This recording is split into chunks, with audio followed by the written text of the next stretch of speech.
Bueno, agradecerles a todos, primero feliz día del profesor, a todos los profesores y a los excelentes profesores que tenemos en la carrera, que es un orgullo contar con ellos y tenerlos. Y además darle la bienvenida a Diego, que es un excelente profesional, así que muchísimas gracias y cedo el espacio que ya es suyo a la profe Vale. Valeria, todo tuyo.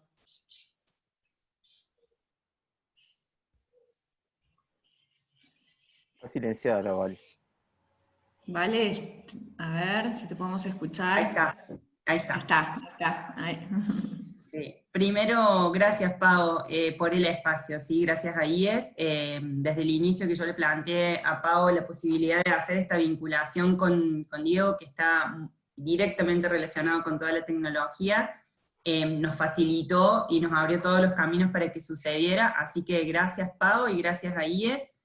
Gracias a todos los que se sumaron, creo que es una oportunidad muy buena de tenerlo a Diego y que lo podamos escuchar todo y tengamos esta actualización. Hoy la tecnología va como a unos ritmos muy acelerados, y contar con esta experiencia de la mano de una persona que está trabajando 100% hoy en día, directo con el productor, con todas las tecnologías que tenemos disponibles en el agro, me parecía fantástico para lo que implica la actualización de toda esta información. Que si bien nosotros podemos tener y leer en Google toda la actualización, o a través del TIR, o a través de las herramientas que tengamos teóricas, me pareció como mucho más valioso incorporar a Diego en esta clase para que nos mantenga actualizados.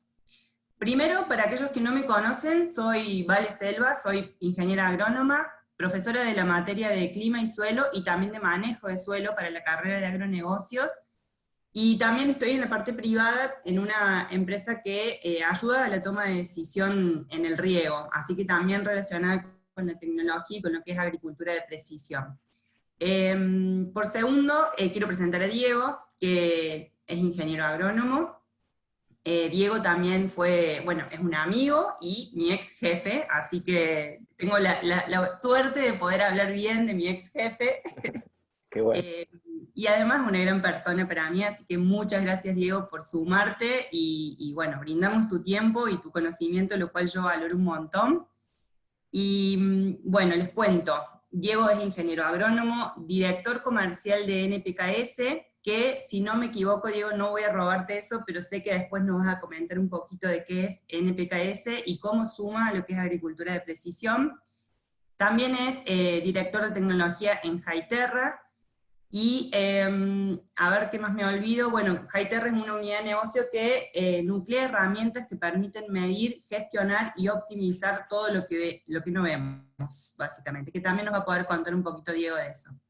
Conozco a Diego desde hace muchos años, me atreví a invitarlo para que nos acompañe hoy, creo que tenemos que aprovecharlos, así que los invito a todos a que puedan preguntar en vivo y en directo. Si quieren pueden hacer un chat diciendo tengo una pregunta, yo voy a estar muy atenta al chat, muy atenta a lo que Diego esté diciendo para sumar cosas que pueden agregar a lo que es manejo de suelo en mi caso, pero todos ustedes, aquellos que quieran hacer una pregunta, me escriben en el chat, tengo una pregunta, y habilitamos el diálogo directamente con Diego para que puedan intercambiar directamente con él. No quito más tiempo, Diego, te dejo, es todo tuyo esto, y gracias a todos, gracias a vos. Bueno, primero agradecerte, Vale, a vos por el espacio, la iniciativa, por querer hacer esta presentación para tus alumnos. Gracias, Paola, por el espacio. Mil gracias por esto. Después, bueno, contarles de mi experiencia, porque esto no es una presentación académica, sino como dijo Valeria, nosotros trabajamos brindando servicios a productores, a medianas empresas, a grandes empresas, a lo largo y ancho del país. Entonces la idea es llevarles, digamos, qué se está haciendo en la práctica y algunas de las herramientas disponibles. Yo voy a pasar a la presentación, voy a compartir pantalla, ¿sí? Voy a apagar video y vamos a disposición para las preguntas.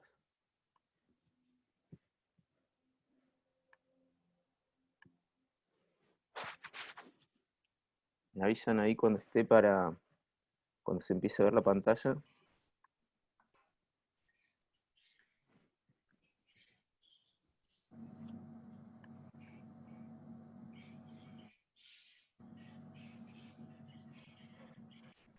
Ahí se está cargando, Diego. Ahí Bien, está. Se ve perfecto y se te escucha muy bien también. bien, vos decime, ¿vale? Bueno, primero arrancar con una frase de Peter Drucker, un genio del management, que es lo que inspira un poco toda esta nueva etapa de lo que es la tecnología, que es medir para mejorar. O como se dice ahí, no se puede mejorar lo que no se mide. Entonces, cuando nosotros pensamos en tecnología, pensamos en en herramientas a disposición de la producción para poder medir esa medición, es gestionarlas para optimizar los recursos, ¿sí? Tampoco es, del otro lado, medir por medir, si no vamos a gestionar esa métrica, ¿no? Ese valor. Y en esto también pasa que algunas tecnologías por ahí miden de más y no podemos, como decimos, estamos en una infotoxicación, o sea, hay demasiada información hoy en el rubro, en el medio nos llega y no la podemos asimilar.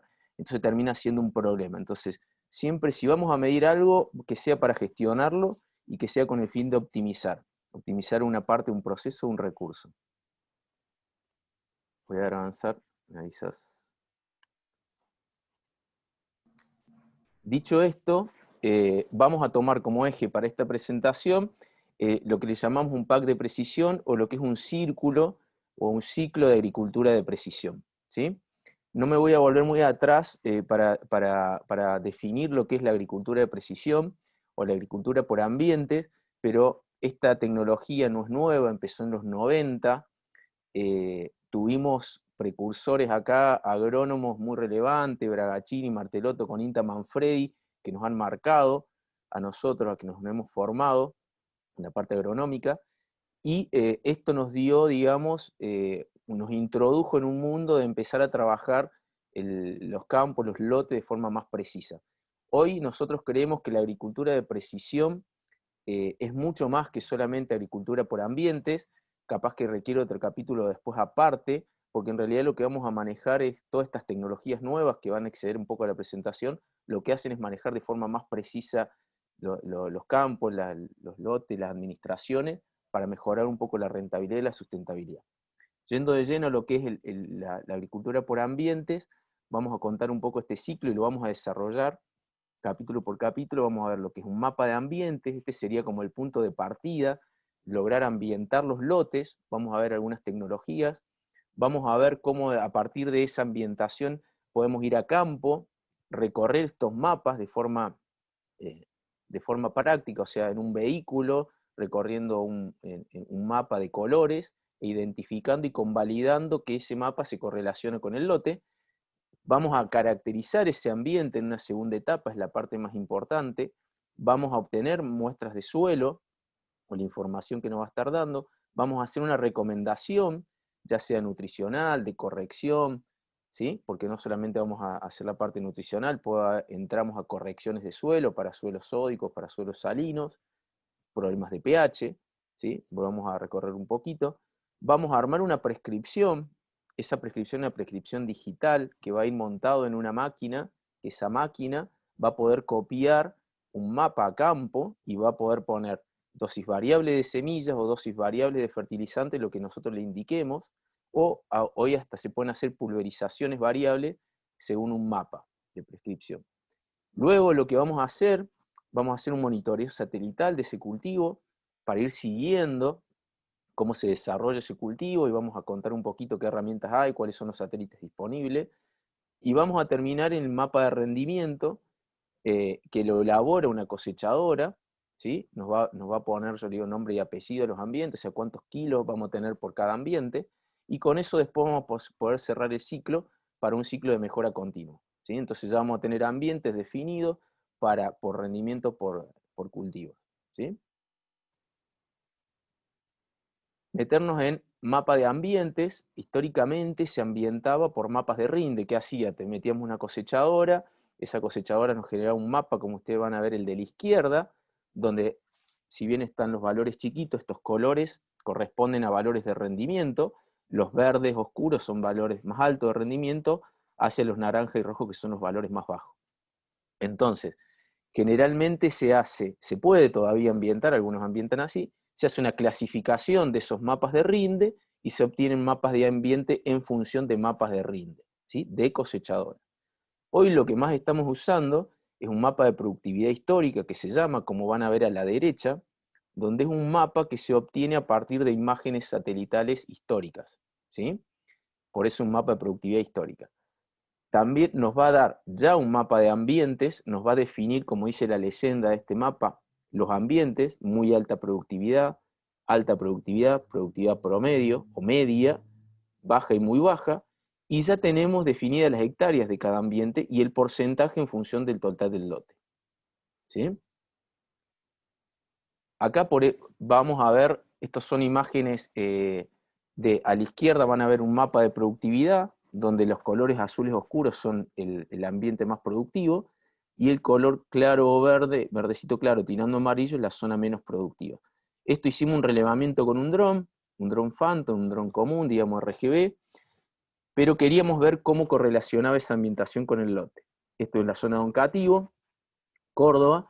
Entonces acá lo que van a ver es esta manchita blanca, este cuadrado blanco es la parte del molino, y si ustedes ven que es toda la zona de verde claro, bien claro, es la parte de menor productividad, y coincide con este bajo salino, o sea, acá se acumulaba agua, se generaba esas coloraciones muy claras, tiene que ver con limo, ¿sí? Y con un poco de salinidad, y fíjense cómo este lote tiene el mismo manejo, ¿sí? En cuanto a herbicidas, en cuanto a todo al cultivo antecesor, y fíjense cómo las zonas de menor productividad se ven bien marcadas y hay malezas, ¿sí? Acá lo que vemos en esta foto es cómo, obviamente los herbicidas acá no han trabajado, después vamos a explicitar un poco por qué, en la parte de caracterización de ambiente, y fíjense cómo esta parte, que es la más productiva, que es la parte azul, es un lote limpio, un lote con mayor cobertura. Esto lo que nosotros le decimos es la etapa de validación del mapa de productividad. O sea, nosotros hacemos un mapa a partir de imágenes históricas y vamos a campo a validar esos ambientes, ¿sí? A decir si es así, con este grado de certeza. ¿Por qué? Vuelvo a esta imagen. Porque el mapa, la ambientación a partir de imágenes satelitales se hace a partir de imágenes de índice verde. Después vamos a explayarnos un poquito qué es el índice verde. Pero lo que vamos a hacer a grandes rasgos es ver de 4 o 5 años para atrás, o 10 o 20 años para atrás, depende del satélite, la disponibilidad de imagen de un lote, depende con la empresa que trabajemos, tiene sus propios algoritmos, analice esas imágenes, obviamente hay imágenes que se pierden por el tema nubosidad, tienen fechas, los algoritmos ya saben qué imágenes tomar por fechas claves de periodos críticos, y empiezan a tomar, digamos, los valores mayores dentro del lote de lo que es índice verde, que eso está relacionado a mayor biomasa. Entonces lo que nosotros vamos a ver acá es un mapa cualitativo, ¿sí? De productividad, y digo cualitativo porque no sabemos todavía cuánto rendimiento va a ser ese mejor ambiente, o sea, cuánto va a rendir ese ambiente de alta que nosotros decimos. Sí sabemos que, con una certeza un 90%, que esa zona azul que vemos en el mapa es una mejor zona que la zona verde clara y oscura, ¿sí? ¿Cuántos kilos de diferencia? Todavía no lo podemos saber, pero sí por eso cualitativamente podemos asignarle que es de mayor productividad y podemos saber el área que corresponde, ¿sí? ¿Para qué nos sirve ese mapa de ambientes? Para identificar una variabilidad intralote, ¿sí? Que es la primera base para lo que es agricultura por ambientes, para planificar muestreos dirigidos, porque si decimos que queremos identificar una variabilidad intralote, como decimos, la vamos a querer gestionar, entonces vamos a hacer muestreos dirigidos también para ver las características químicas y físicas de ese suelo o de ese ambiente, y después para trabajar sobre ese ambiente con prescripciones, o sea, aplicar variables, ya sea semilla, fertilizante o algún otro producto. Diego, Sí, vale. acá sumo para los chicos de manejo que veníamos hablando todo el tema de ambientación y estaban trabajando sobre su práctica profesional, la número 1 que tienen que hacer, que este es uno de los modos que se lleva a cabo como para empezar a definir a dónde se van a hacer las calicatas y sacar las muestras de suelo para enviar al laboratorio y definir las características, como bien decías vos, física-químicas que tiene esa área, ¿no? Es ese ambiente específico. Entonces, si nosotros vemos ese mapa que dice Diego, a priori ya tendríamos 2 lugares donde sacar muestras para determinar qué tipo de suelos o cuáles son los limitantes en esos espacios, en esos ambientes. Exacto. Esto nos facilita mucho porque antes nosotros nuestros protocolos de muestreo que manejábamos, siempre decíamos que teníamos que muestrear zonas homogéneas, siempre nos decían los de afólogo que tenías que hacer 20 o 30 repiques, repiques son las clavadas de barreno, pero te daban todo un protocolo que tenías que hacer zonas homogéneas. El tema que era campo, ¿cómo definías esas zonas homogéneas? Bueno, hoy es esta ayuda, hoy podemos sesgar, digamos, el muestreo sabiendo que ya encontramos una variabilidad dentro del lote, ¿sí? Para eso es la ayuda de estos ambientes generados a través de las imágenes satelitales. Acá hago una aclaración. Cuando nosotros vemos estos mapas, los que venimos de la fisiología entendemos que la planta es un sensor vivo, ¿sí? Entonces lo que podemos decir en este mapa de la izquierda, el azul, en este análisis histórico de imágenes, vamos a decir que donde creció un cultivo en esa zona azul, históricamente, en distintas campañas, el cultivo desarrolló mayor biomasa que donde están las zonas verdes. ¿Qué es biomasa? Toda esa parte vegetativa. Ahora, ¿por qué es así? No lo sabemos. ¿Está bien? Por eso vamos a la segunda etapa que vamos a caracterizar, vamos a ir a campo y vamos a identificar por qué esa zona de alta es de alta y por qué la de baja es de baja productividad. ¿Está bien? Otra cosa, porque seguramente para que pregunten y se puede generar la duda, es dos lotes a la par, los ambientes de alta productividad pueden tener distinto potencial, ¿sí? De vuelta, es cualitativo, no es cuantitativo, porque lo que estamos viviendo es biomasa, y eso es lo que se mide, digamos, cuando uno ve las imágenes satelitales.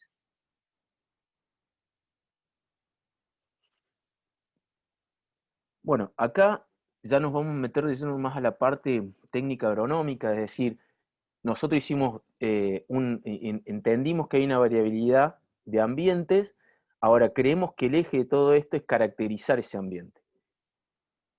¿Por qué? Porque es lo que hablaba Valeria recién, nosotros tenemos que encontrar cuáles son las variables limitantes de esos ambientes para darle al productor herramientas para tomar decisiones. Esas decisiones son las que van a impactar sobre el manejo y las que tienen que mejorar tanto la sustentabilidad como la rentabilidad, ¿sí? O mejoramos la productividad, ya nos vamos a meter de lleno también hay estrategias de manejo, cuando nosotros generamos estos ambientes de alta, media y baja, lo que vemos que los de baja no es un problema a veces que solamente fertilizando vamos a mejorar el potencial. Hay otras cuestiones que limitan, que por más que sigamos gastando en ese ambiente, no va a responder, que puede ser una cuestión textural o limitante de salinidad. Entonces ahí es donde uno optimiza y dice, bueno, en estos ambientes de baja productividad vamos a poner menos semilla, no vamos a gastar la misma cantidad de semilla que gastamos en un ambiente medio y alta, vamos a poner menos fertilizante porque el techo no viene dado por la parte química. ¿Cómo hacemos eso? Y bueno, como muestra acá, tenemos que encontrar o analizar estas variables que están limitando el rendimiento. Y entonces vamos a una ecuación básica, que es el rendimiento o el fenotipo, digamos, llamamos rendimiento, es igual a la interacción del genotipo y el ambiente, o sea, del cultivo que estamos poniendo, hablemos de soja o maíz, estamos eligiendo, cuando elegimos una variedad o elegimos un híbrido, estamos eligiendo eh, eh, un grupo de genes, digámoslo así, que va a interaccionar con un ambiente donde vamos a plantar esa semilla, y ese ambiente es complejo. Entonces, del lado del ambiente vamos a tener una parte del suelo mismo, propiamente dicho, el ambiente suelo, que hoy se empieza a hablar de soil health o salud del suelo, como el paraguas más amplio a tener en cuenta, porque no es el suelo, no vamos a explayarnos mucho, pero digamos muy complejo el sistema, pero lo vamos a definir como que el suelo va a tener una fertilidad física, química y una biológica, ¿sí? En lo cuanto también cuando nosotros elijamos una fecha de siembra de esas hojas o ese maíz o trigo, lo que estemos hablando, estamos exponiendo ese cultivo a un ciclo de días que va a interaccionar con la radiación específica que va a pegar sobre ese lugar y con una temperatura, ¿sí? Obviamente, al elegir fecha de siembra, pongamos en un maíz normal en Córdoba, que tenemos fecha de siembra temprana de septiembre, octubre, a una fecha de siembra tardía de diciembre. Esos maíces van a estar expuestos a distinta temperatura, a distinta radiación, entonces le estamos condicionando un ambiente, ¿sí? Y le estamos condicionando una provisión de agua. y le estamos condicionando una exposición a plagas que tienen su ciclo también. Y eso, como es complejo, va a interaccionar, o ese potencial de rendimiento, va a interaccionar con esa genética, como ese cultivo que elegimos, esa variedad o ese híbrido, se adapte a este ambiente, ¿sí? Por eso decimos que es una interacción genotipo-ambiente. Entonces, si la hacemos más simple, y vemos que podemos ver ese crecimiento de biomasa en función de las distintas campañas a través de imágenes satelitales, podemos entender que si hubo mayor rendimiento en un lugar o mayor biomasa, es porque hubo una buena combinación de esos dos factores de ambiente y genotipo, ¿sí? Esto un poco para explicar esto de que la planta es un ser vivo, que entendió, hizo toda esta lectura, se llevó bien con esta fertilidad física, química y biológica de un suelo, y expresó su potencial en una parte del lote, ¿sí? Y ahí podemos empezar a estudiar estas variables para ver cuál es la limitante de ese ambiente. No sé si queda claro acá, ¿vale? Y avanzo, o... Sí, sí, Diego, por mí sí, si tienen alguno de los chicos preguntas, pueden habilitar, pero me quedó clarísimo, quedó muy gráfico. Suelo, clima, ambientes forman el clima y el suelo, y eso interactúa con el genotipo, que es lo que nos va a terminar dando la productividad final de nuestro lote. Bárbaro. Totalmente. Bien. Ahí está. Bueno, el slide anterior lo pasé, pero no, es como una carátula que retomamos y que dijimos, bueno, ahora vamos a definir qué es lo que es empezar a buscar herramientas para caracterización ambiental. Acá lo que le quise mostrar son dos tecnologías, una lo que es a través de sensores activos y otros sensores pasivos. El de la izquierda que vamos a ver es un TCM, que es como una evolución de una Rastraveris, que lo que nos va a medir va a ser la conductividad eléctrica de un lote, se va a emitir un flujo de corriente, digamos, hacia el suelo, la va a recuperar y en base a cómo vuelve va a tomar mediciones. Lo innovador de este sistema, como ven acá, es un aparato que no tiene contacto con el suelo. Rastraveris es una herramienta que sigue vigente, que es muy útil también. Lo que tiene novedoso esta herramienta, que ya no hay discos que tocan el suelo, sino que justamente te permite trabajar con cultivos en pie, te permite, digamos, tener otra forma de trabajo sin que los discos vayan tocando el disco vaya tocando el suelo como Rastraveris. Y a la derecha, algo bastante novedoso, un sensor pasivo, que lo que va a mostrar es cómo capta lo que es la radiación gamma del suelo y nos van a dar diferentes capas de información. Yo ahora les voy a mostrar este video, son 40 segundos, que reúne un poco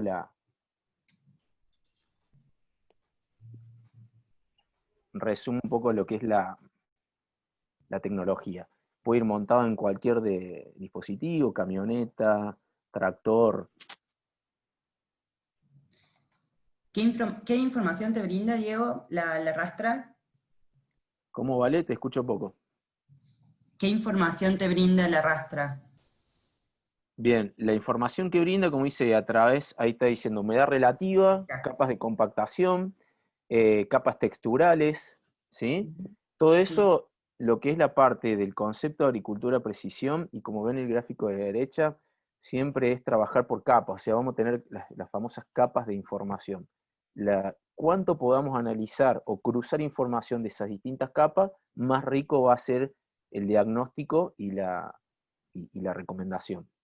Bien, o sea que de alguna manera con estas herramientas ya estamos pudiendo acercarnos mejor a cuáles son los limitantes que estamos teniendo. Exactamente, tal cual. ¿Sí?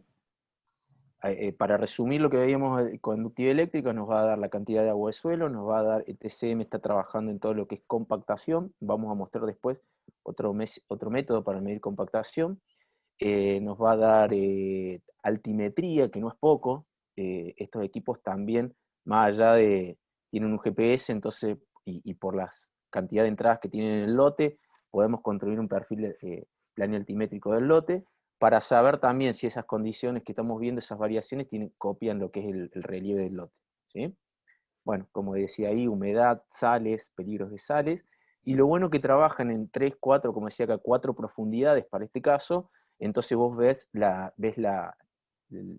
cómo es el comportamiento de las distintas profundidades. Podés tener problemas de salinidad después entre la capa de 20, 40, que con este equipo los vas a estar detectando, ¿sí? Bien. Muestro el de la derecha. Este es un sensor pasivo, o sea, no emite nada el sensor. Yo ahí les puse las fuentes, acá lo trabaja una gente, una empresa Orbeli, que está dentro del programa de BPA, tiene estos equipos y hace este tipo también de lectura y recomendaciones, pero ahí lo que hace está mostrando cómo este sensor va captando la radiación natural que emite el suelo, o sea, no es que estamos irradiando el suelo ni nada por el estilo, ¿no? Sino que es la natural. Obviamente todas estas empresas agregan valor al interpretar estas lecturas, pasarlos por sus propios software que tiene algoritmos específicos y devolvernos ya en una capa de información, como está mostrando acá, como dice, mapas de alta definición. ¿Sí? Ahí lo que está mostrando es los diferentes tipos de capas. También nos hace una visualización 3D. Creo que lo más O sea importante que, también es decir que este nos va a dar información, tanto sea de la parte textural, que es importante, sea la cantidad de arcilla, limo y arena que tenga el lote, algunas sales, vamos a ver, como está acá, la macro y micronutrientes, y bueno, después saca todo lo que es, también trabaja en densidad aparente y eso, que nos va a dar una idea también de cómo es la compactación del suelo. Esta herramienta hoy están disponibles en Córdoba, ¿sí? Diego, entonces esta herramienta, a ver, ayúdame a buscar este punto. Este tipo de herramientas hoy nos van a permitir, por así decirlo, tener muchos más números de muestreos a la hora de hacer, es una ambientación completa del suelo, y no como las herramientas que teníamos antes, que íbamos con el barreno y sacábamos muestras dispersas en el lote. Nos da como una ambientación mucho más segura y límites mucho más seguros. Exacto, exacto. Yo Fertilidad no sé si es la química, la densidad palabra es pared. ambientación, pero es tal cual lo que vos decís. Lo que te da esto es una alta cantidad de datos por hectárea. Cuando vos con un barreno, por más que hagas un trabajo de grilla, donde vos grilles el lote y te hagas un trabajo de la cantidad de muestras, lo que trabaja en este tipo de tecnología es que vos vas ingresando al lote cada 10, 15, 20 metros, depende el, el tamaño del lote y ellos tienen sus propios protocolos, pero te da una alta cantidad, muchísimo más datos que cualquier otra cosa.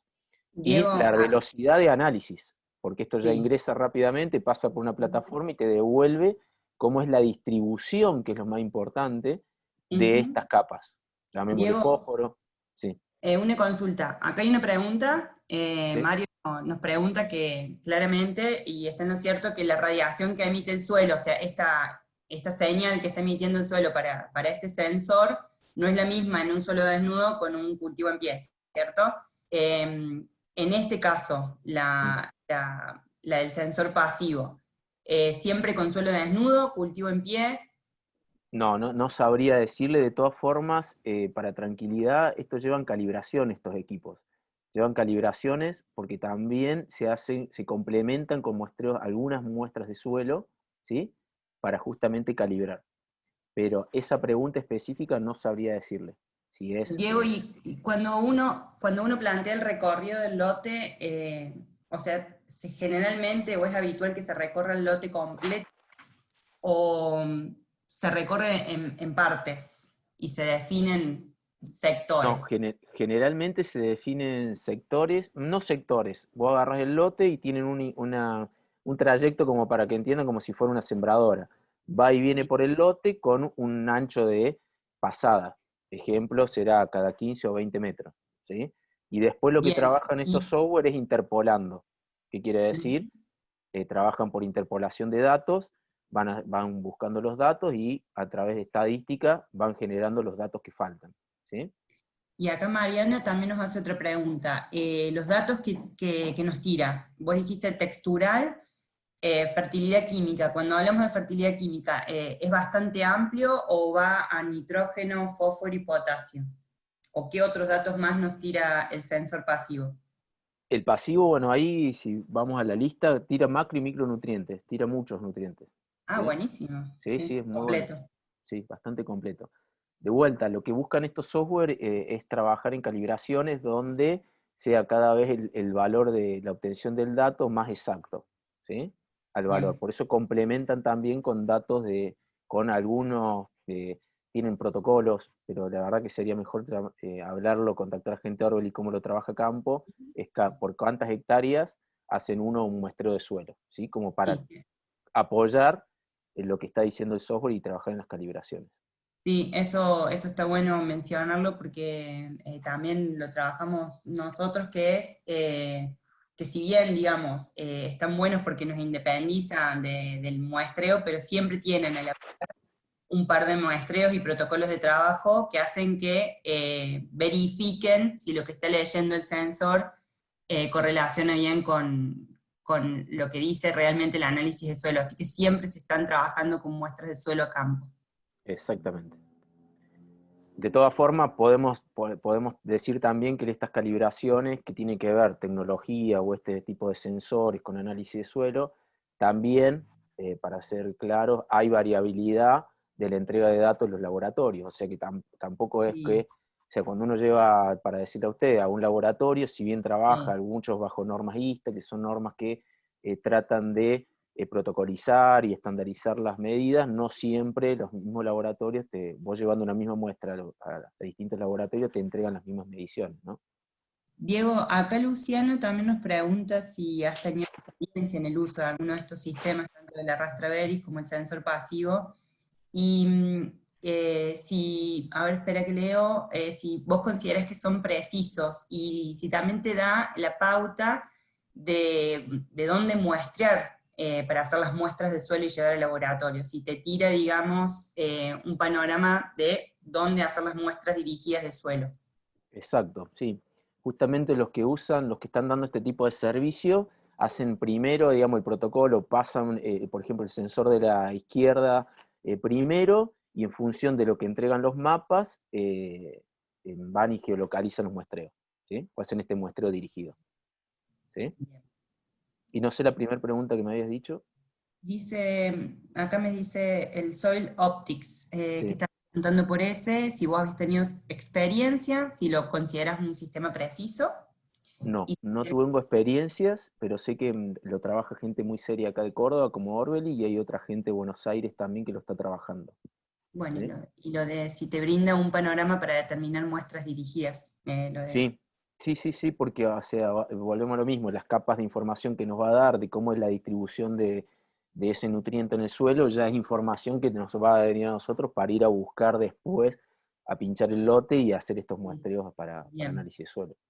Y un apunte que nos hace Mario, que está bueno que salga, nosotros con los chicos de manejo todavía no vimos fertilidad química, pero es interesante el punto. Dice que entiendo que qué difícil me entreguen un valor de pH. Dice que te puede dar el dato de nutrientes, pero si también te indica el sistema si los mismos están disponibles o no. Ah, qué buena pregunta, eso lo vemos más adelante ahora en NPKS.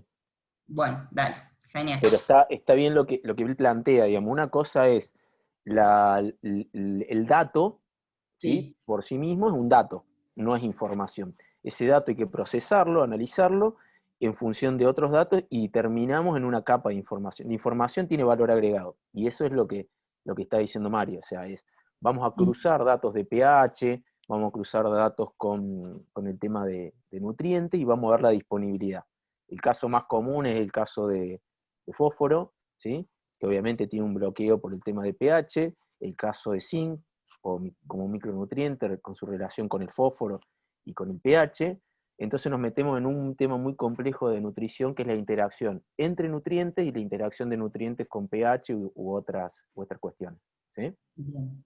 Bueno, Pero si queremos seguir agregando complejidad, también, por ejemplo, hoy está muy en boga el tema de la parte textural que sirven estas herramientas para el tema de los herbicidas. O sea, sabemos que hoy la mayoría de los herbicidas tienen un comportamiento en función de un pH y los porcentajes de arena. Algunos están más limitados, ¿sí? Y otros tienen un tema de descomposición. Entonces, bueno, hay que empezar a trabajar con estas capas en función de los insumos que querramos manejar. Bien, ¿Sí? una más y seguimos. Mariana apunta y dice que bueno, que esta herramienta entonces no nos va a eliminar la posibilidad de muestreo a campo, y es así, porque necesitas correlacionar realmente, pero te va a dar mucha más seguridad, y corregime Diego, y te va a dar también mucho más puntos de muestreo, o sea, vas a tener un montón más de puntos de muestreo, y eso va a hacer que la ambientación sea mucho más correcta a la hora de realizarla que si no tuvieras este sistema. Exacto. O sea, siempre estamos hablando que a medida que vayamos sumando herramientas que nos den valores, vamos generando estas mayor número de capas. Capas que van a sumar al análisis, ¿sí? Mientras más capas de información tengamos, más rico va a ser ese análisis y ese diagnóstico. Y más Y más segura la preciso. toma de decisión. A la hora de la Exactamente. decisión, más segura va a ser esa toma de decisión. Es que a lo que apuntamos, o sea, que la decisión sea una decisión que decante y no una decisión, como dicen algunos empresarios, heroica, ¿no? O sea, sino que la decisión tiene que decantar por sí sola en base a la información que se fue generando. Bien. Vamos.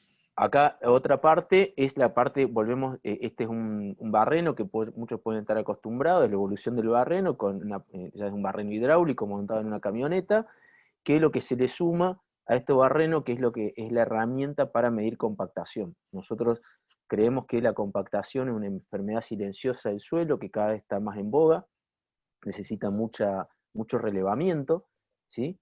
Venimos de muchos años que se han cosechado en suelos con demasiada humedad, saturación, entonces todos esos problemas de cosecha y de tránsito del lote han generado mucha compactación. Obviamente no se ha medido, decimos que es una enfermedad silenciosa porque en años húmedos como hemos tenido, la frecuencia de agua hace que la resistencia a la penetración sea distinta, pero en años que tengamos erraticidad de lluvias o más tiempo pase el tiempo de secado del suelo, más nos va a pasar factura, ¿sí?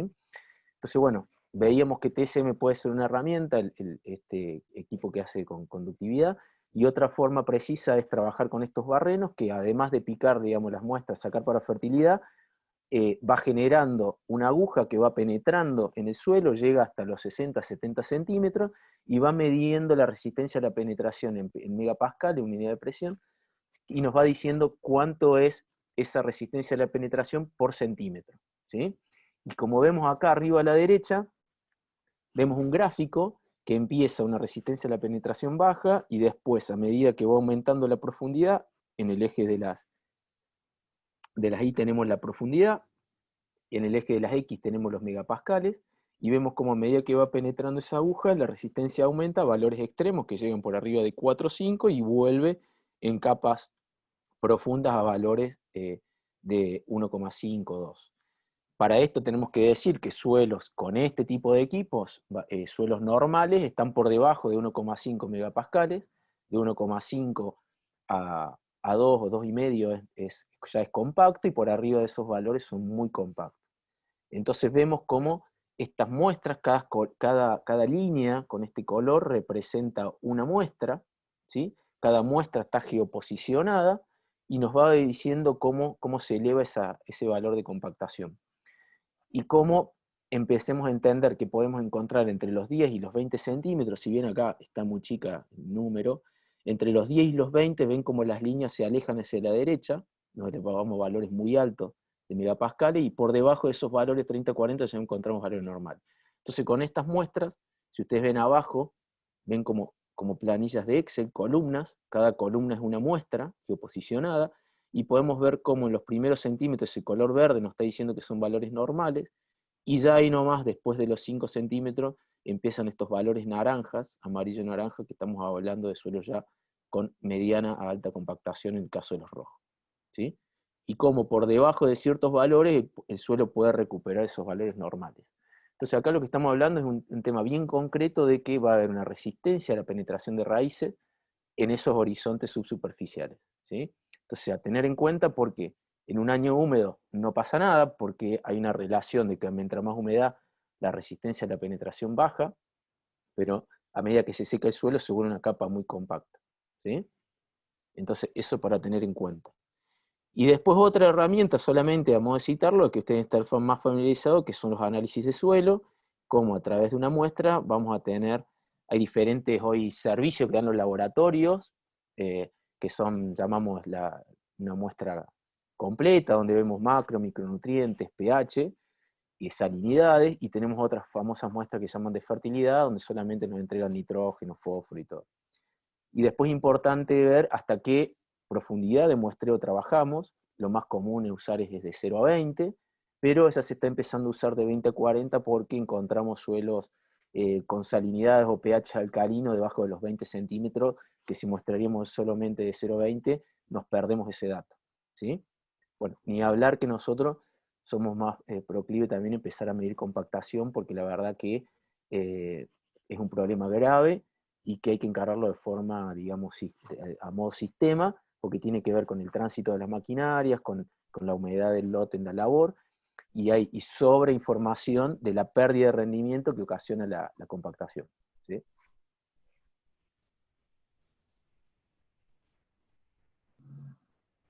Bueno, veíamos, para ubicarnos de vuelta dónde estamos, hablamos de un mapa de ambiente, hablamos de una validación y muestreo a campo, vimos las herramientas que pueden estar disponibles para caracterizar esos ambientes. Ahora queremos, con estos datos de análisis de suelo, que decía Mario recién, cómo relacionarlo para hacer una recomendación de fertilización. NPKS, que ustedes ven por qué dice la presentación, tiene ese fondo, es una empresa que tiene un software, ha desarrollado Miguel Pilati, su fundador, en una universidad después de 20, 30 años, que lo que hace es ayudar a relacionar todas estas variables, ¿sí?, que estuvimos viendo, para generar una recomendación de nutrición y fertilización, ¿sí? A su vez, cuando uno va cargando datos, el software agrega valor de estas condiciones limitantes. Lo que intenta hacer, como dice acá, es dar respuestas a estas 4 preguntas, ¿sí?, que tienen que responder una buena práctica de manejo de fertilizante, que es: ¿cuál es el nutriente y la fuente correcta que hay que poner? ¿Cuál es la dosis correcta que hay que poner? El momento correcto y el lugar correcto, ¿sí? Y acá empieza a generarse la información que veíamos recién. Ya tenemos los datos, queremos generar con distintas herramientas, ahora tenemos que ver cuál es el nutriente que nos limita, cuál va a ser la fuente, porque no nos alcanza a saber cuál es el nutriente, sino con qué vamos a corregir, en función de lo que decía recién. Si hay un problema de pH, no podemos poner alguna fuente, ejemplo de nitrógeno, de urea, porque vamos a tener volatilización y pérdida de nutrientes. ¿Cuál es la dosis? Tenemos que saber la demanda del cultivo, cuánto nos está ofreciendo ese suelo, cuál es el balance para no poner de más y tener problemas de nitrificación de napas, o quedarnos corto con alguna dosis y no llegar a ese rendimiento objetivo. Después tenemos el momento correcto. Es importante porque las deficiencias no se generan, o la necesidad del cultivo no es todo el tiempo igual, tiene una curva de crecimiento donde estamos viendo que hay estrategias para ponerse fertilizante en un momento correcto donde hay mayor respuesta, no ponerlo todo al inicio, supongámonos, para que tengamos pérdida durante el ciclo de cultivo, salvo que usemos una fuente de liberación lenta, y el lugar correcto, porque si estamos hablando del nutriente más conocido como es fósforo, sabemos que el mejor lugar para ponerlo es en contacto cerca de las raíces, si queremos que se utilice en esta campaña, y podemos utilizar una estrategia de reposición después y ponerlo en suelo. Pero bueno, los nutrientes, la acción de fertilización tiene que responder a estas 4 preguntas, y eso lo que tenemos que hacer es incluirlos en un software que funcionan como modelos de simulación que cruzan información de suelo, planta, ambiente, ¿sí?, las integra, y vamos a tener con esa integración de información la mejor recomendación. Solamente para contarles cuáles son los datos de entrada de un sistema, los datos del cultivo, o sea, que ese cultivo que nosotros elijamos va a tener un ciclo en días característico, un índice de cosecha, vamos a querer un rendimiento objetivo de ese cultivo, ¿sí? Y van a tener nosotros llamamos una ficha fitométrica, que ese cultivo va a tener necesidades puntuales, de necesidad de nitrógeno, de fósforo, de potasio, de azufre, de magnesio y calcio. Y a su vez, eso es como una demanda, y a su vez el suelo nos va a estar dando, a través de todo lo que hablamos recién, esta oferta de nutrientes ilimitantes, como dijo recién, pueden ser pH, salinidades, porcentaje de sodio intercambiable, la misma materia orgánica, ¿sí? Entonces, el suelo nos va a tener una oferta, pero también va a tener limitantes. Entonces tenemos que identificarlas. Y esas limitantes pueden ser físicas, como hablamos de compactación, pueden ser químicas, como pueden ser del lado de pH, y a su vez va a tener una composición textural de limo, arcilla, limo y arena, que nos va a definir también la capacidad de intercambio de ese suelo, ¿sí? Bueno, lo que trata de hacer esto es integrar toda esa información. Vamos a ver la parte climática de la localidad donde sembremos, cuál es la temperatura media mensual de ese lote, cuál va a ser la humedad que va a tener ese lote para estimar la mineralización de nitrógeno. Y después vamos a ver la otra parte. Bueno, entendimos toda esta parte, queremos fertilizar, vamos a elegir qué fuente vamos a querer poner de cada nutriente, y lo que va a hacer el software entonces es darnos los datos de salida y darnos una recomendación. ¿Qué es la primera dato de salida que tienes? Bueno, ¿cuánto es el rendimiento alcanzable? Yo quise 10.000 kilos de maíz, quise 4.000 kilos de soja, pero ¿cuánto tengo en el suelo disponible para ese objetivo? Entonces ya tenemos un valor agregado que es la información. Bueno, ¿cuál va a ser mi rendimiento sin fertilizar? ¿Sí? Y después, como la ley del mínimo dice, va a ser cuál va a ser el nutriente que me limita y en cuántos kilos. Y en base a eso, estos programas lo que hacen es hacer una recomendación directamente ya de cuántos kilos de fertilizante que ponen, ¿sí? Y también un capítulo aparte para qué es el balance de nitrógeno, lo que es oferta-demanda, si va a haber removilización o no por parte del cultivo, y a partir de qué día se puede generar una eficiencia para plantear una estrategia de fertilización, ¿sí? Vale, por acá fui muy rápido y no sé si No, va querés muy hacer una salvedad. Los chicos todavía no vieron nada de fertilización, estamos en etapa tecnologías y labranzas y manejo del suelo, pero no fertilizantes aún, pero viene muy bien cómo lo has tratado y es un anticipo para ellos. La pregunta acá, digo, que me deja es, perfecto, si decimos la ambientación, lo validamos a campo, y la herramienta que vos nos estás presentando es para realizar la recomendación o la gestión del fertilizante que tengamos que poner en nuestro lote. ¿Qué otras alternativas existen? Que nos puedas nombrar alguna otra más allá de la fertilización. No sé si entendí la pregunta, pero ¿qué otras alternativas en base a análisis de esa información o qué otras alternativas? ¿Qué otras alternativas de decisión, o sea, qué otra toma de decisión podemos llegar a encontrar que no sea solo la fertilización? Esto de Ahora te entendí, perfecto. la Bueno, ambientación nos va a dar las capas duras y seguramente vamos a gestionar las labranzas que vamos a tener que llevar adelante para eliminar esas capas duras o tratar esa limitación que tenemos en el campo, por ejemplo. bien, perfecto. Volviendo al hilo de cómo veníamos trayendo nosotros identificamos los ambientes, caracterizamos ese ambiente, nosotros nos fuimos por una rama que es la fertilización, como bien decís vos, pero tenés otras ramas que puede ser, a partir de esas herramientas que utilizamos, llámese, como dijimos, la electroconductividad, la medición por gamma, lo que sea, analizar la parte textural, nosotros que hicimos caracterizar ese ambiente. Cuando hicimos esa caracterización, dijimos, bueno, estas son nuestras limitantes. Y ahí es donde vamos a ir por la rama de la fertilización, porque podemos entender que la limitante está todo bien y es una limitante química que requiere, como digo, esta parte de fertilización solamente, o puede ser una parte de corrección de suelo, sigue siendo química, pero puede ser que vos lo que te limite sea el sodio o el pH, ¿sí? O ambas, y salinidad. Sí. Sí. Puede ser que vos lo que tengas sea capas duras, que no tenga que ver con la parte química, sino con la parte física. Puede ser que a vos lo que te interese es la capa textural, para saber qué porcentaje de arena tenés distintos lotes, porque vas a usar un herbicida, un preemergente, y es sensible a la cantidad de arena o a la cantidad de materia orgánica. Puede ser que te interese identificar materia orgánica, ¿sí? Sí. Por una cuestión también, hoy se están empezando a detectar interacciones de productos biológicos, controladores biológicos en función de los pH, ¿sí? Entonces, primero, lo que vimos recién es un reconto de herramientas para identificar estas variables limitantes. Y en función de la variable vas a elegir el camino a seguir, la Diego, remediación. ¿Sí? y en función a esta herramienta que vos nos mostrás para gestionar la fertilización. ¿Cuál es la frecuencia? Me imagino que este tipo, a ver, ayúdame a entender cómo lo aplicamos a campo y la frecuencia de esta ambientación para la toma de decisión en lo que es fertilización. ¿Cada cuánto? ¿Lo tenés que hacer en cada campaña? Bien, vamos a diferenciar. Nosotros las ambientaciones se recomienda no hacerla más de, o sea, 2 o 3 años, recién repetís, te diría 3 Sí. años, recién repetís una ambientación, ¿sí? Bien. Del tipo esta de análisis de imágenes. Antes Ujú. no, porque difícilmente vos puedas hacer algo que cambie esa ambientación, son muy robustas, ¿sí? Digamos, son tan precisas que no vamos a encontrar variabilidad tan grande como para detectar un cambio en lo que nosotros estemos gestionando. Exacto, salvo que vos hagas algo sobre ese lote, un manejo, que creas que cambió la disposición de esos ambientes. Por Claro, ejemplo, tenemos clientes que base ambientado y han hecho 1 o 2 años de aplicación de residuos orgánicos, ¿sí? Residuos de tambo.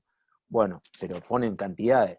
Entonces, sí, bueno, sí, vale la pena después de esos 2 años, o han trabajado sobre la corrección de suelo. Suponte que el ambiente rojo que vemos es problemas de sodio y han trabajado con el tema de la corrección. Entonces, si bueno, hiciste algo activo que pueda haber cambiado ese ambiente, vale la pena volver a ambientar. Si no, no. Distinto bien. es otra cosa los análisis de suelo. Los análisis de suelo hay que hacerlo, las recomendaciones previo al cultivo, ¿sí? En curso. Ujú. Depende de qué nutrientes. Por ejemplo, si vos haces de estos ambientes generalmente hacemos una caracterización completa de cationes, sí, y todo eso, no va a cambiar la parte catiónica, calcio, magnesio, potasio, sodio, de un año para otro. ¿Sí? Sí, Podés trabajar un análisis completo un año y después ir haciendo los nutrientes que son más móviles, nitrógeno, azufre, ¿sí? Y si así querés es. monitorear fósforo. Eso debería Bien, ser previo al ujú, cultivo. Las otras bien, mediciones no van a variar en el tiempo, eh, en 2 o 3 años, ¿no? bien, excelente. Pero decirles que no se confíen, estamos trabajando en muchos problemas de fósforo, ¿sí? Estamos viendo muchos problemas, cada vez valores muy bajos de fósforo, de bajos de 10 partes, 5 partes por millón de fósforo, en los primeros 20 en la zona acá de Oncativo, Oliva, Laguna, toda esa parte cada vez está peor.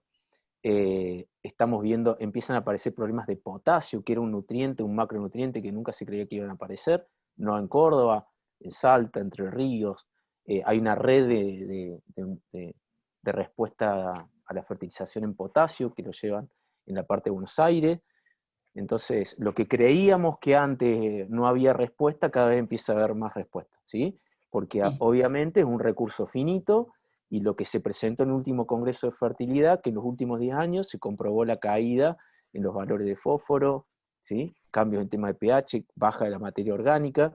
Entonces, lo que antes, cada vez esos cambios, digamos, de unidades son mucho más rápidos. La bien. baja, ¿no?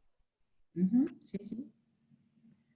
Vamos. Bueno, volviendo para pasar a la otra etapa, hasta que aparezcan las preguntas, vemos, entonces dijimos, hablamos una recomendación y nos vamos a la parte de prescripción. Entonces, lo que le llamamos prescripción es armar un archivo digital para indicarle a la sembradora, que va a tener su GPS, su piloto automático, el tractor y todo lo demás, para que copie lo que nosotros le decimos.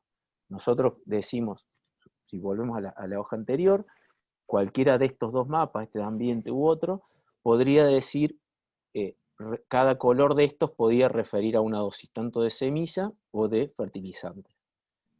Entonces lo que vemos acá, a modo de ejemplo, es por un lado una tabla, que es como se genera una prescripción, que eso se va a convertir en un archivo shape, que es el formato estándar generalmente y que más se usa para lo que es las prescripciones. Eso se va a ir en un pendrive, va a ir por la nube, depende el tipo de sistema que se use, ¿sí? Precision Planting y John Deere usan sistemas de nube, donde uno lo carga en la nube y después lo puede bajar a la sembradora, o generalmente va por mail, se baja, se saca en un pendrive de la computadora y se ingresa en un pendrive en lo que es el controlador de siembra. Después de ahí se genera esa prescripción, se instala en la sembradora o en la fertilizadora, ¿sí? Y lo que va a hacer esa máquina va a copiar las dosis que nosotros le dijimos. Generalmente lo que hace es una prescripción de siembra variable y densidad y fertilizante variable durante la siembra.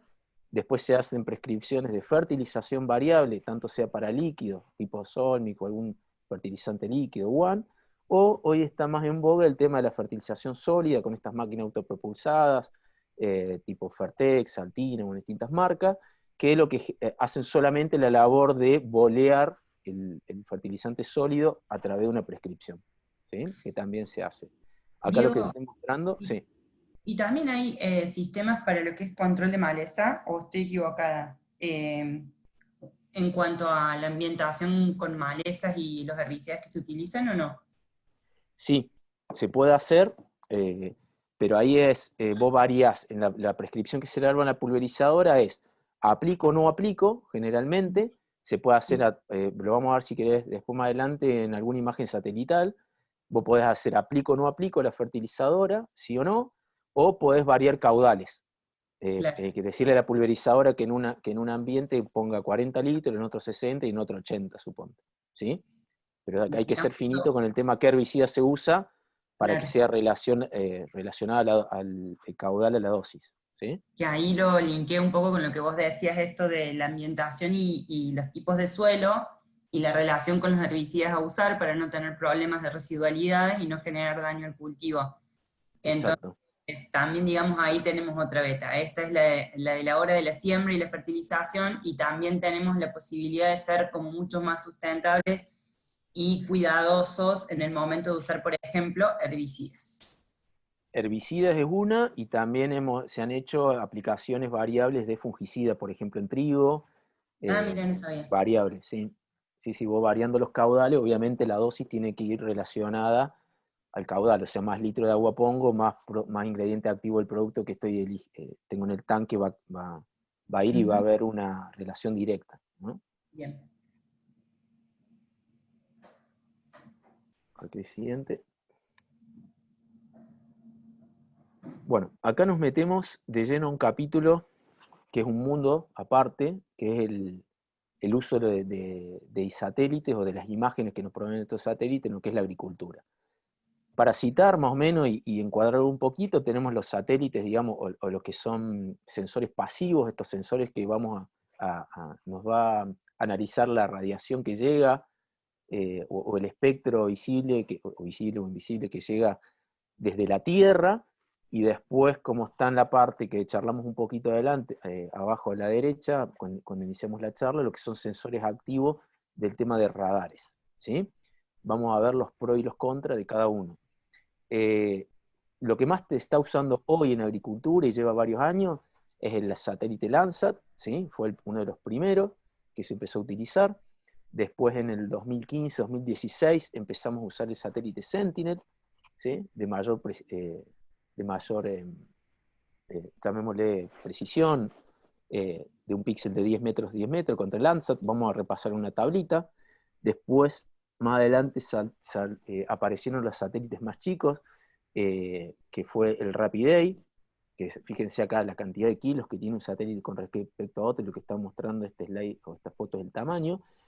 Y lo más moderno y de bajo costo y que fue disruptivo fue la aparición de los nanosatélites, ¿sí? Por la empresa Planet, donde hoy se estima que hay más de 140 o 150 satélites de este tipo en órbita, que da una revisita en casos de días u horas a un sitio, con ciertas particularidades porque no tienen ciertas calibraciones y todo lo demás, pero nos está diciendo que ya podemos tener imágenes cada un día u horas.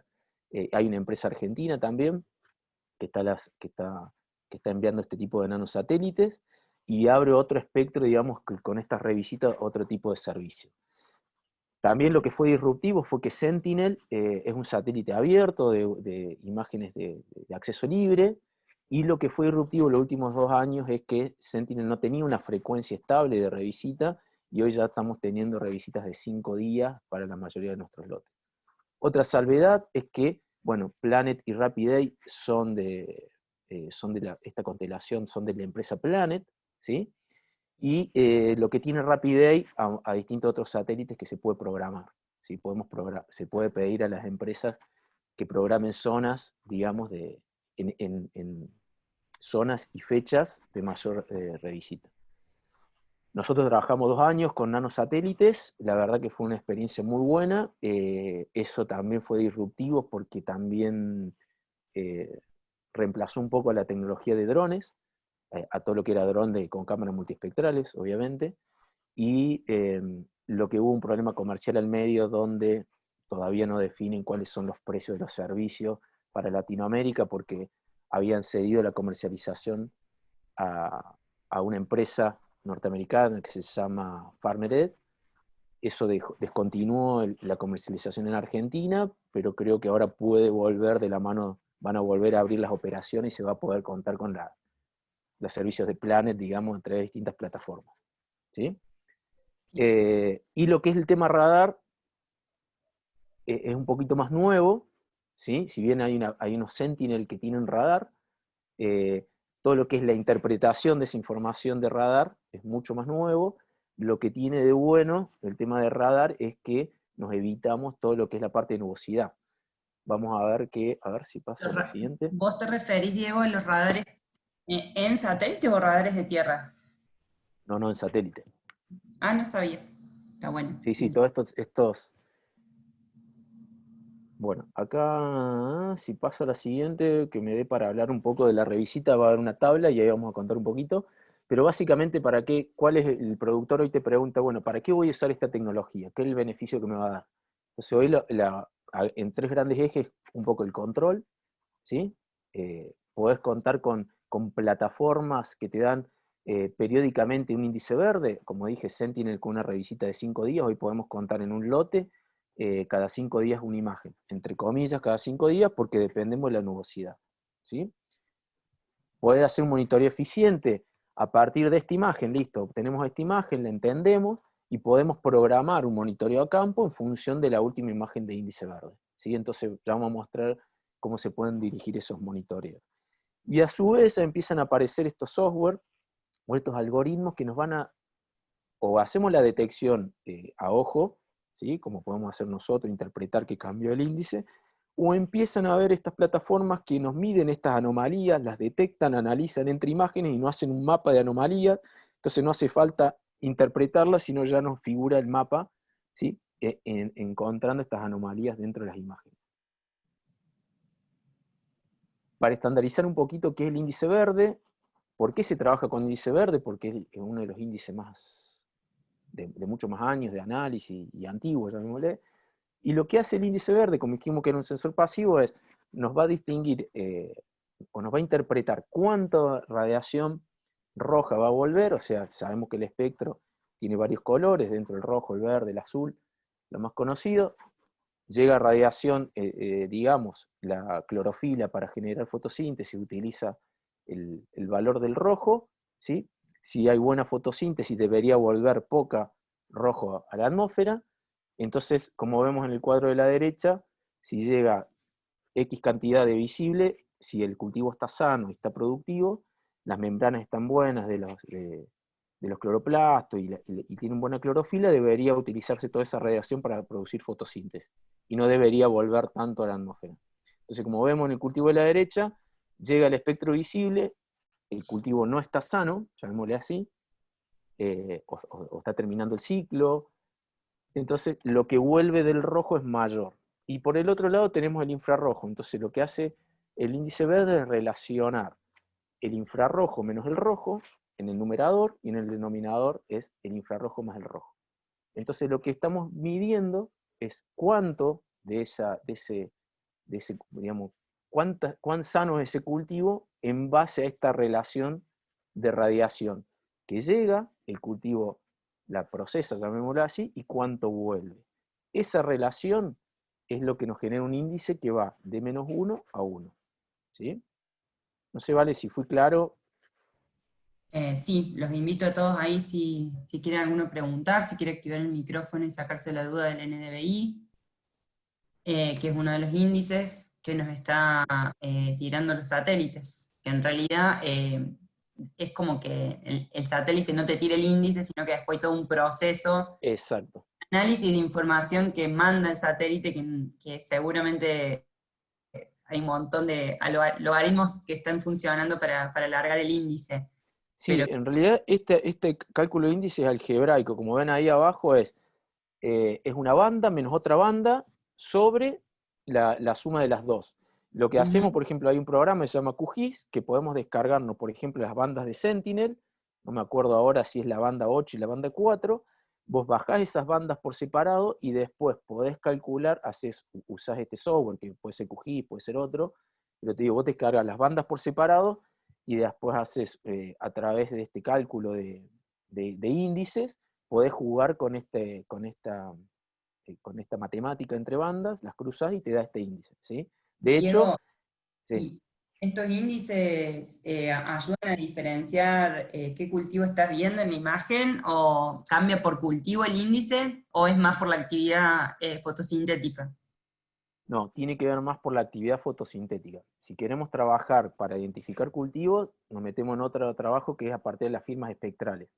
La mayoría de los cultivos, o sea, para diferenciar soja, maíz, sorgo o girasol, cada cultivo tiene una firma espectral. Y hay sí algoritmos y procesamientos específicos que se usan hoy para ver qué cantidad de hectáreas hay, por ejemplo, sembrada en un departamento o en una localidad o lo que sea.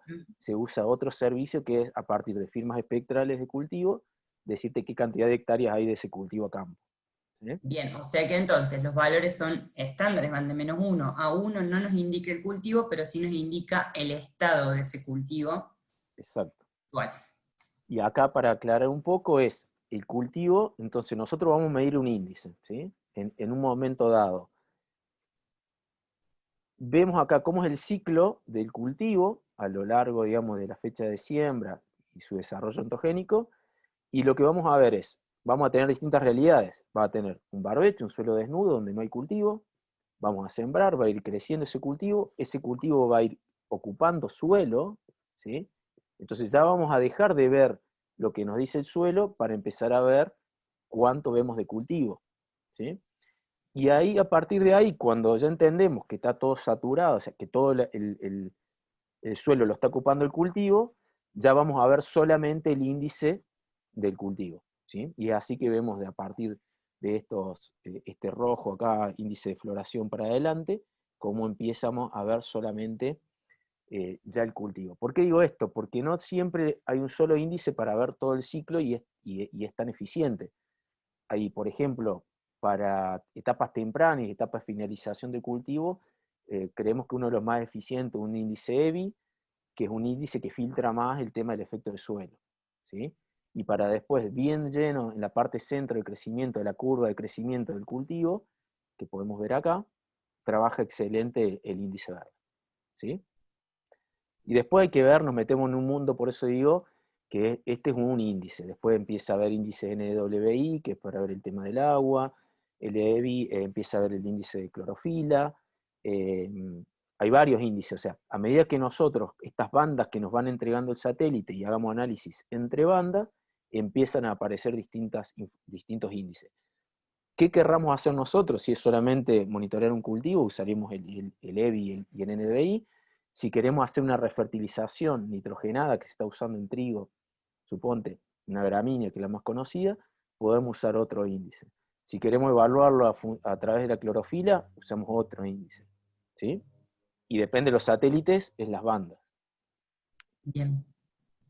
Bueno, acá Mario nos pregunta que o más una afirmación, dice, esas curvas no van a ser todas iguales, las que vamos a mostrar ahí en soja, que va a cambiar esa curva en función de si es un cultivo perenne, si es plurianual, si es Sí, un... sí, tal cual. Aparte, por ejemplo, no llegan a los mismos índices de saturación un maíz que una Claro. soja.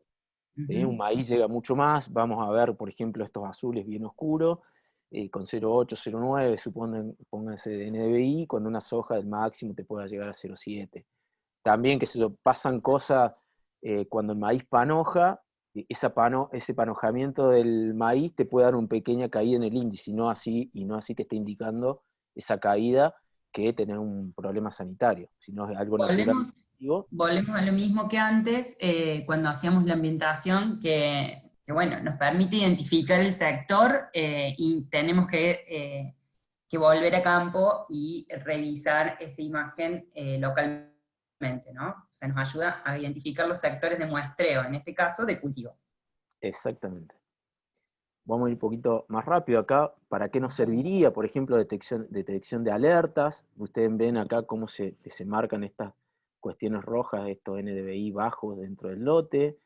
Vemos acá, estos son círculos de riego. Imaginen que esto es Landsat, por eso ven ese pixelado de 30 metros, pero si se ven acá en estas imágenes cómo se ven esos amarillamientos, digamos, que tienen un patrón circular, o sea que lo que nos está diciendo que es o porque hay un problema de irrigación, ya sea por exceso o por déficit, ¿sí? Fíjense el círculo de abajo. Vemos acá el tema, la comparación acá lo que estamos dando es un poco la comparación de la resolución espacial, ¿sí? De lo que es la detección de daño por fitotoxicidad, un mismo lote visto con un Landsat a la izquierda contra un RapidEye que tiene una resolución de 5 metros, y cómo se identifica claramente la fitotoxicidad. Bueno, el tema de la resolución, no sé si lo mencionaste, pero muchas veces no hace falta ir al de máxima resolución, depender mucho de la actividad y del cultivo que estemos trabajando y lo que querramos detectar. Muchas veces no es necesario irnos al de mayor resolución y irnos a estudiar los cuadrados más chiquitos, porque para cultivos extensivos podemos acomodarnos cómodos con un Sentinel y por ahí sí nos tenemos que ir con otros más detallistas para un cultivo intensivo. Exacto. Pequeñas. Exactamente, depende de lo que querramos ver y la resolución que necesitamos. Hablamos de resolución espacial, la que va a ser esto, cuántos metros por metro es un píxel, y hablamos de la resolución temporal, que yo había puesto un slide, se ve que se me pasó, de esta comparación. La resolución temporal es los días de revisita, o sea, cada cuántos días vuelve el satélite a ese lugar y voy a tener una imagen de ese sitio, ¿sí? Landsat, por ejemplo, tiene una resolución temporal de 16 días, Landsat 8 y Landsat 7 también. Antes estaban solapados, digamos así, entonces teníamos un Landsat cada 7 días. Hay uno de esos Landsat que no está funcionando bien la cámara, entonces nos quedamos que Landsat hoy tenemos una revisita de 16 días, con una resolución de 30 metros. Bueno, Después está Sentinel. lo que hacen ahí algunas empresas es, no se guían por un solo satélite incluso, para resguardarse de contar con todos los datos, lo que hacen es tener el aporte de varios satélites para evitar que si alguno se rompe se queden sin imagen, para cuando tienen que hacer estas recomendaciones, por ejemplo, de fertilización o de riego, esas empresas tienen contratado varios satélites para cubrir la totalidad de los días. Entonces, si uno va cada 8, el otro cada 15, van teniendo una imagen, por ejemplo, cada 3 días, suplementando todos los satélites. Exacto, porque ¿cuál es el talón de Aquiles de la tecnología satelital? Es la nubosidad, ¿sí? Entonces, ¿cómo trata de hacerlo la parte satelital de imágenes, no de la parte radar? Por eso dejé un capítulo para hablar de radarización. Pero es decir, lo que es el radar óptico, llamémoslo así, el talón de Aquiles es la nubosidad. Es una capa que no ves nada. Y que en el tile se llama un cuadrado, un rectángulo, muchas a veces empresas que te proveen el servicio te dice, bueno, este tile tiene 30-40% de nubosidad. Y vos podés tener suerte que tu campo no está tapado por la nube o sí está tapado por la nube. Si tenemos como nosotros tenemos en Argentina, que sembramos en una época, digamos, de un régimen de lluvia, de mayor época de lluvia, o sea, siempre en verano o en primavera-verano, tenemos problema de nubosidad. Entonces ahí a veces pasan un mes, que no tenés imágenes, porque pasó el día 1, el día 5 había nube, el día 10 había un 30% de nubes, te vas quedando sin imágenes. Como dice Valeria, o sea, lo que busca uno es, buscando estos distintos satélites con la distinta resolución temporal, es que justo cuando pasa a lo mejor un Landsat, ese día no había nubes, o esa hora no había nubes. Entonces contamos con una resolución de 30 metros. Lo mismo nos pasa con Sentinel, lo mismo nos pasa con Planet. Lo que buscaba Planet también con esta mayor cantidad de satélites y la mayor revisita, no es solo el valor agregado de que pasa cada 1 o 3 días, sino que casi podés contar con una imagen mínimo por semana, porque la frecuencia de la cantidad de satélites es tanta que generalmente te asegura que en algún momento va a obtener una imagen sin nubosidad de ese lote. ¿Sí? Lo más moderno que hay es un mix, se mixea la parte de índice verde, NDVI, con la parte de radar, ¿sí? Y la curva esa de índice verde, si bien podemos no tener una imagen, pero si a nosotros nos interesan los valores de curva de crecimiento de índice verde, se mixea el índice verde del NDVI con un valor similar por radar, ¿sí? Para tener los puntos que nos están faltando por la falta de imagen. Bien. Pero eso está más trabajado a nivel científico y es para casos específicos, ¿sí?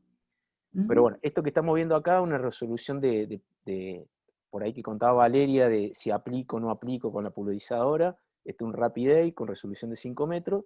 donde lo que se intenta mostrar acá es cómo se vería un suelo desnudo en la imagen del centro, cómo se verían esta pequeña aparición de malezas, y lo que es esta parte con ya un lote más infestado, digamos, con más ocupación, digamos, del suelo, digamos, por las partes de las malezas. Acá sí se puede hacer una aplicación selectiva, con algún herbicida, obviamente, diciéndole aplicar acá y no aplicar, se le arma una prescripción, simplemente. Acá, comparación de índice verde, esto es, se utiliza mucho este tipo de herramientas para el tema del granizo, lo estaban usando Sanco, lo está usando la Segunda, están usando varios. Es decir, bueno, a través de estas imágenes vemos los siniestros, vemos cómo estaba el lote presiniestro y cómo está después, y podemos evaluar hasta la cantidad de hectáreas afectadas, y no solo la cantidad de hectáreas afectadas, sino cuán afectado está la parte que le pegó, y cómo quedó la parte que no le pegó, ¿sí? Y esta es una imagen de Planet, esto es ya resolución 4 metros, esta es una imagen nanosatélite de un campo de Córdoba, y acá lo traje porque es un campo bastante característico que muestra muchas cosas, como es, por ejemplo, el tema de problemas estos son círculos de riego, tenían problemas de dicho bolita, problemas en la aplicación, entonces no sirve para monitorear aplicaciones, los aviones que pasaban no superpusieron bien las bandas, entonces vemos cómo cuando la soja siguió creciendo, quedaron bien delimitadas las zonas afectadas. Estos son pruebas de densidad variable, entonces lo que se hizo acá, ustedes ven la franja amarilla, como cuando se bajó la densidad de maíz, eso es maíz, como marca perfecto el tema de la densidad. Ven las zonas rojas acá, problemas de fitotoxicidad, y acá abajo lo que parece una cancha de tenis son ensayos de microparcelas, ¿sí? Entonces, fíjense la diferencia que hay en la resolución ya de 4 metros, ¿no? de un Planet. Y como decíamos, como lo podíamos utilizar para hacer un muestreo eficiente, un monitoreo eficiente a campo, esta imagen se puede descargar hoy en aplicaciones e ir con un teléfono, encontrar esos sitios, sacar una foto que quede georreferenciada y poder entender, acá se ve como un color amarillento, esos sitios donde están amarillos a rojo, por qué, digamos, es ese efecto, digamos, de bajo índice verde. ¿Sí? Bueno, acá más, le decía al principio de la charla, mostrarle un producto que ya está sacando la CONAE. Acá está el link para los que quieran entrar, es poder ver de los últimos 7 días la cantidad de agua que tenemos en el perfil del suelo hasta 50 centímetros de profundidad. Entonces un índice volumétrico, como pueden ver, esta imagen está sacada ayer, creo que es del 14 de septiembre, ¿sí? Podemos ir para 7 días para atrás, y nos da rápidamente una idea de cómo están los suelos, lamentablemente, de Córdoba, y fíjense cómo hay otras partes, bueno, que han sido más mejor beneficios. producto de lluvias, ¿sí? Pero bueno, Diego, esto es con el SAOCOM, que es el esto es último SAOCOM. lanzado que tenemos esa posibilidad, que es, digamos, para uso bien nuestro, y que nos mide humedad de suelo. Sí, esto tiene tecnología radar, lo que decía recién, sin dependencia de la nube y del horario del día. O sea, esto puede trabajar de noche, puede trabajar con nubosidad. Lo que funciona el tema radar, sí se emite, hay una emisión de un espectro, digamos, rebota, vuelve, y cuando vuelve lo analiza, ¿sí? También eso que llega, que emite el radar, tiene una penetración de 5 centímetros, no más que eso, 7 centímetros, pero por eso decía que necesita una calibración para poder decir, bueno, esta medición a los primeros 5, 7 o 10 centímetros corresponde una humedad hasta los 50, ¿está bien? Son modelos que se usan. Bien. ¿Bien? Diego, ¿y esto, sabes si está libre, de libre uso? ¿La descarga Sí, está sí. libre? Sí, son Sí, libres. ahí les dejé el link a propósito para que quieran entrar. Perfecto. Creo que te hace completar, digamos, un usuario y contraseña, y qué uso le puedes dar, y que vas a tener que aceptar los términos de uso, pero está disponible. Es más, Bien. creo que el portal también está como, puedes entrar desde argentina.gov.ar, una cosa así. Diego, ¿cómo vamos? ¿Cuánto falta? Muy poquito, ya es el Vamos, cierre. vamos. Bueno, entonces para cerrar vimos lo que era un monitoreo satelital, vimos el uso de satélites radar, les dije que Sentinel también tenía radar, pero no es fácil interpretar esa información. Vimos los SAOCOM con una información ya procesada de lo que es humedad de suelo. Ahora, si se acuerdan el círculo de agricultura de precisión que terminaba o empezaba ahí con el muestreo por ambiente, el final del ciclo termina con el monitor de rendimiento, ¿sí? Entonces, entra la cosechadora, vamos a tener los datos de rendimiento de la cosechadora y vamos a ver el mapa de la izquierda, ¿sí? Esto es un mapa de puntos, donde cada punto corresponde a un rendimiento, ¿sí? Y vemos, acá lo que puse es un caso solamente, para ver cómo correlaciona el mapa de rendimiento con el mapa por ambiente, ¿sí? Entonces ven acá las zonas que se habían delimitado al inicio de campaña de mayor productividad, ¿sí? Como rinde más, y las zonas de menor productividad rinde menos. Pasa que también a esto habíamos armado una prescripción de semilla variable, ¿sí? Donde se había adjudicado una dosis mayor, una densidad mayor de plantas en las zonas de alta productividad, de arriba de 79.000 plantas, y para la zona de media-baja productividad se usaron solamente 2 dosis de 68.000 plantas, ¿sí? Perdón, 61, entre 61 y 65.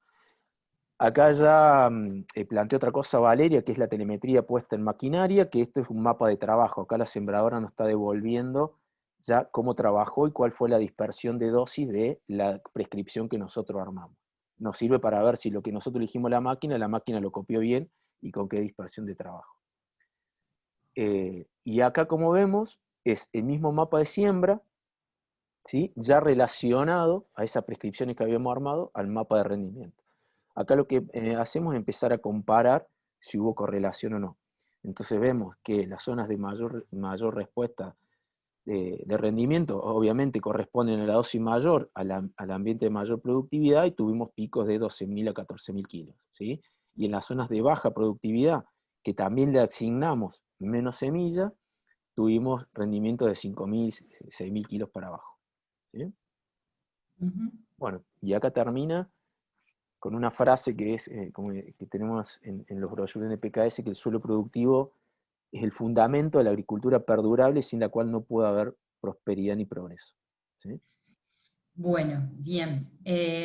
Los invito a que consultemos dudas. Yo tengo algunas anotadas, pero quiero escuchar si alguno de los chicos quiere preguntar algo más, si quieren interactuar directamente con Diego. Bueno, gracias Diego, la verdad que súper completa y muy interesante. Hay mucho y seguramente es un tema que da para seguir hablando mucho más y entrar en muchos detalles. Yo lo que te quiero preguntar en la práctica que vos tenés permanentemente, ¿con qué desafíos te encontrás para trasladar esta tecnología al agro argentino? Es una buena pregunta. A veces el desafío es el desconocimiento, ¿sí? Por ahí se tiene un preconcepto que es complejo. Yo creo que lo que ha ayudado a estos tiempos es la simplificación. Otras veces es también no solo el desconocimiento de la tecnología, sino la formación de recursos humanos a nivel de campo que puedan manejar este tipo de maquinarias. Hablo de las maquinarias con siembra variable o fertilización variable. Por ahí también, digamos, a veces se planifican cosas a nivel empresarial que después cuesta ejecutarlas a campo, por todo eso.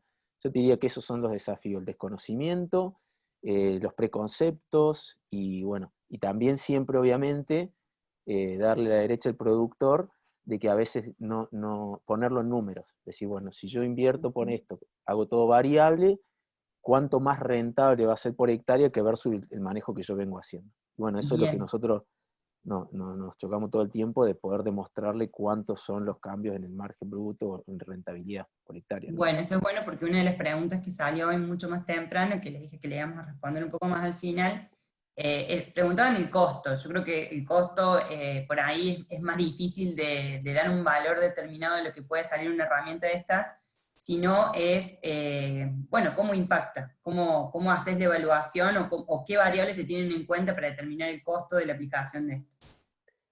Bien, te diría que la forma más fácil de responder es, cuando vos haces manejo variable de insumos, sin entrar a que si estamos descompactando un suelo y nos va a rendir más, que estamos haciendo una corrección de un suelo que vamos a recuperar y que no rendía nada y lo vamos a volver productivo, al menos, te diría que en los planteos normales, hoy una bolsa de semilla de maíz, estábamos hablando que cuesta entre 180 y $200. Estamos hablando que cuesta entre 20 y $25 las 10.000 semillas. Entonces, con esos números ya, y poder bajar las densidades por ambiente en 10.000 plantas por ambiente, estamos hablando que rápidamente tenés un número de 20 a $25 menos de semilla. Bien. Bajando densidad no solo ahorrás, sino que ese suelo que vos no tenías ese potencial productivo, no le estás exigiendo de más, y esas plantas, menos plantas que estás poniendo, van a ser más productivas.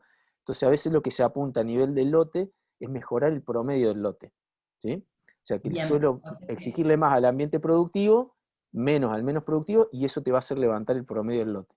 Bueno, me dejas ahí picando para los chicos de manejo, que estamos viendo mucho el tema de sustentabilidad, ¿no? Del adecuado uso del recurso suelo, y qué importante es la utilización de estas herramientas, o cuánto ayudan en hacer un uso adecuado de ese suelo, porque estamos viendo todo lo que es clases de uso, índices de productividad, y al tener estas herramientas de la mano, colaboran mucho más a darle el uso adecuado, y no sobreexigirlo o subestimarlo, básicamente. Ni hablar, aparte, por ejemplo, hay muchos clientes que usan todo lo que es la aplicación variable de fertilizante. Entonces, si tenemos un área donde no lo va a aprovechar, ¿para qué poner una dosis promedio si el ambiente de baja no lo va a aprovechar? Invertimos ese mismo fertilizante que le sacamos al de baja y lo ponemos en el de alta. O sea, y con esto, ¿qué estamos haciendo? Sabemos que el de baja, por más que le pongamos fertilizante, no va a aumentar, ¿sí? Entonces, estamos poniendo de más en un lugar donde no se va a aprovechar. Entonces, por eso hablamos de optimizar esos recursos, ¿sí? Bien. No sé si, bueno, ahí Pau nos pide que nos dejes tu LinkedIn o tu sitio web en la pantalla para que los chicos puedan contactarte. No sé, Bien, de tomar una abajo. pizarra. Abajo está el sitio link de NPKS con sus redes, ¿sí? Bien. Y por otro lado está de Hayterra también, que es Hayterra, HI-medio, hayterra.com.ar. Bien, bien. ¿Alguno más con alguna pregunta, chicos? ¿Alguno quiere habilitar el micrófono? No, por mi parte todo claro. Buen día a todos, buen día, Vale, Gracias, directora y Luciano. Diego. Buen día, por mi parte todo claro. Bueno, buenísimo. Gracias, Luciano. Bueno, yo les agradezco a todos por participar, por estar presentes, y bueno, gracias, Diego, por semejante presentación y acercarnos la tecnología actual de hoy con tu experiencia. Bueno, les mando un abrazo. No sé si querés decir algo, y si no, nos despedimos. Gracias. Acá estoy. Gracias, muchísimas gracias, la presentación excelente, y seguimos, que hay mucho por hacer en Argentina, en la región, fundamentalmente en los ambientes, y pensar de manera holístico, ¿no? Sistemático, cada lote, cada empresa, y bueno, seguir adelante. Muchísimas gracias, Diego, y muchísimas gracias, Vale, que tengan un hermoso día. Me alegro. No, al revés. Les mando un beso y nos vemos en la próxima. Adiós. Bueno, mil gracias a todos los que estuvieron. Chau, chau. Gracias, Chao, Diego. gracias. Compartan el correo Gracias a si todos. quieren después para cualquier consulta, ¿no? Estamos Dale, yo me lo compartís a mí, yo se los comparto también a los chicos y a los grupos de IES para que tengan acceso. Lo pueden buscar en LinkedIn a Diego también, como Diego Rigui. Por supuesto. Así que Genial. bueno, Bueno, un beso. mil gracias.